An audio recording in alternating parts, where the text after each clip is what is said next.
ఇంకే ప్రభుత్వానికి ఏం పని ఉంది ఇక అందరూ ప్రైవేట్కి అప్పచెప్పేసేటమే. మీరు చూశారుగా, మెడికల్ కాలేజీలు ప్రైవేటు, పోర్ట్లు ప్రైవేటు. మీరు చిత్రం చూశారు లేదో, రోడ్లు కూడా ప్రైవేటేనంట. జిల్లా పరిషత్ రోడ్లు, ఆర్ఎన్బి రోడ్లు అన్నీ ప్రైవేట్ వాళ్ళు వేసుకోవడమే. మంచి కాంట్రాక్ట్ ఇవ్వడం దొరికితే ఆయనకి ఇచ్చేయటం, ఆయనకి వేసేయటం, కమిషన్ తీసుకోవటం, టోల్ కోసి వాళ్ళు వసూలు చేయటం. ఈ కారు తీసుకెళ్లారా, నేషనల్ హైవేలోనే మీరు టోల్ కట్టుతున్నాను అనుకుంటారేమో. అప్పుడప్పుడు పండగకి వెళ్ళినప్పుడు హైదరాబాద్ నుంచి వచ్చేటప్పుడు అరే ఇక్కడికి వచ్చేటప్పుడు 1200 రూపాయలు అయింది, 3000 రూపాయలు అయింది అనుకుంటున్నారు కొంతమంది. ఇక ఇక్కడికి రావడం కాదు, మళ్ళీ మీ ఊరు వెళ్ళాలన్నా కూడా టోల్ కట్టాల్సిందే. ఆ పరిస్థితి తీసుకొచ్చాడు. మెడికల్ కాలేజీలు, పోర్టులు, ఇక చివరికి రైతులను కూడా ప్రైవేటు పరం చేసేస్తున్నాడు. ఇదంటే ప్రైవేటు పరం చేస్తాడంట. గేమ్ చేంజర్ అంట. దీని పేరు ఏదో పెట్టాడయ్యా, భలే ఉంది.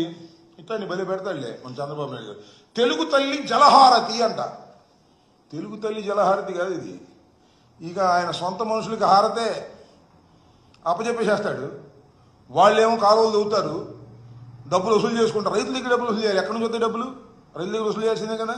సృష్టి వచ్చినట్టుగా ప్రైవేటు పరం చేయాలనేటువంటి ఆలోచన, ప్రైవేటు వారికి ఇవ్వాలనే ఆలోచన. లాభాలు వస్తే వారికంట, నష్టాలు వస్తే గ్యాప్ పూడుస్తాడంట. ఎక్కడి నుంచి పూడుస్తాడు నాకు అర్థం కాలే. కేంద్ర ప్రభుత్వం